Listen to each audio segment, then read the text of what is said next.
Merry Christmas!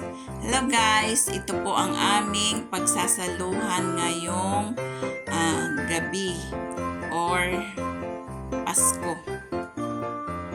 Ayan po. Alam niyo po guys, hindi po ako nagluto dyan kasi tatatlo lamang po kami. Ang ginawa po namin, namasyal po kami nung 24 ng gabi at sabi namin, after namin mamasyal sa park, ay kakain kami sa Jollibee. Kaso, sarado na po nang pumunta kami.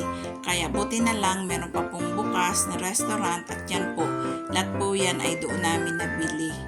Ayan o, nag-take out na lamang po kami kasi nga po, gusto namin dito na lang sa bahay para at least di man namin kasalo ang aking panganay na pangalawang Pasko na po na hindi namin kapiling, at least makaka-video call po namin ng komportable dito sa bahay.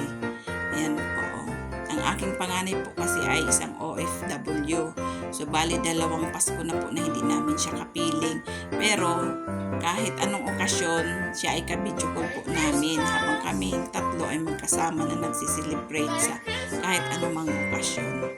Ayan po ang aming pinagsaluhan. Palabok, spaghetti at may cake po at nagtimpla lang po ako ng pineapple juice. Ayan po, masaya na rin po. At yan lamang po, maraming salamat po sa panunood. Sana please subscribe, follow, and share. Thanks for watching.